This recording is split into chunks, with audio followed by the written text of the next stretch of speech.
工作可干就值得开心，疯狂消费就能带来快乐吗？积极社交就不会再孤单。人生的问题都会有一个现成的答案一样，可是当我们按照这个答案做的时候，有变得真的很快乐吗？最近逛图书馆的时候就找到了这本书，叫做《新的我》，是不是听上去很励志？它一开始吸引我其实是因为这个封面，真正扎中我的心的是它这个背面。背面说啥呢？有工作可干就值得开心吗？疯狂消费就能带来快乐吗？然后我把它带回家读的时候，我又觉得自己脑子里吧就冒出了几个其他书的影子，比如说1984的《中心照》、《变形记》，还有韩炳哲的这个《真代社会》。这几本书就看上去它好像没有什么大的关系，但是他们好像都在反复的问我一个问题，说为什么我们都在往前走啊，都在好像向着更好的人生出发了呀，可是为什么我们越来越疲惫了呢？带着这种情绪，我翻开这本书到那个第9章的时候，又让我愣住了。第9章说又要上班了，又有一个白天噩梦。我们的主人公呢，本来是个临时工，终于得到了一个很多人都羡慕的办公室工作，有工资、有工位、有稳定的生活。就听上去好像，这好像是一个故事的很圆满的开始，但是对我们的主人公来说，这是噩梦的起点，噩梦一般呀。他就好疲惫啊，他很讨厌那些办公室里的寒暄，讨厌那些表格邮件，讨厌重复的流程。他觉得身边的同事都是傻子，他觉得自己也是傻子，但自己唯一的优点是知道自己是个傻子。他为什么知道自己是傻呢？因为他也知道自己总是想辞职，总是想开始，总是想等待未来某一天可以出现一个更好的自己。但是呢，他现在在干啥呢？现在在消费，在刷网页，在幻想未来，幻想计划可以改变。但是第二天呢？第二天咱还是该上班。而未来的自己呢，他好像会更自律、更成功、更清醒、更健康、更知道自己想要什么。但是那个自己他会不会出现呢？他是叫未来的自己呢？你说他会不会出现在现在呢？然后现实中的我们就看起来，好像不咋地啊。而且呢，我这本书最让人崩溃的就是他到最后，米莉还在重复这样的一个过程，他还是在重复的意识到很多人都是这样崩溃的活着。然后他也不得不起床上班，回家刷手机，决心改变，周而复始。这种疲惫感没有什么戏剧化，但是你会觉得很熟悉。你不只会在自己熟悉的人生中看到，可能会在很多作品中都会看到。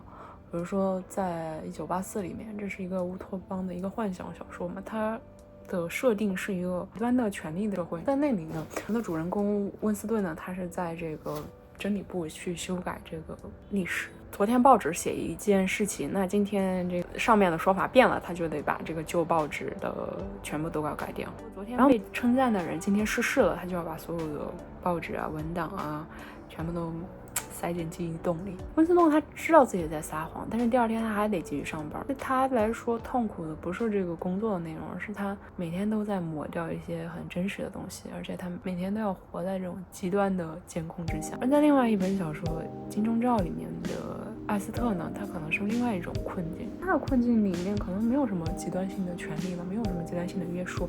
他作为一个对吧新时代的一个女性了，可以去纽约市集，穿漂亮的衣服，参加 party， 有很多人羡慕的机会啊。但他越来越不知道自己想要啥了。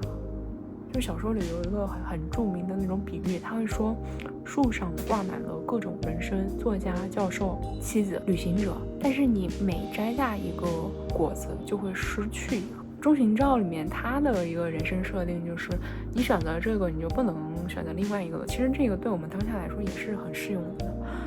我们选了文科，这个理科那你就选不了了吧？你高三你没有办法分身对吧？至少高考咱也只能考一科对吧？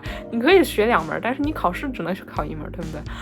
这个时候你就迟迟不敢下手，你不敢下手怎么办呢？就只能看到我们在面对学业或者说友情爱情的时候，我们因为不敢下手而只能看到这些情感这些知识慢慢的消失掉溃烂掉。到了变形记里那个格林高尔也是很让人震惊，一天早上起来发现自己变成一个大甲虫，妈呀！但是他最先想到的不是说我变成大甲虫了，我上班该咋办？就是你听上去很荒谬，但是我觉得很多人可能都会这么想，至少我可能会这么想。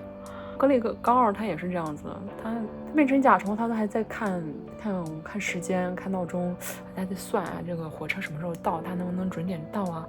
然后老板上门怎么办呢？客户投诉可咋办呢？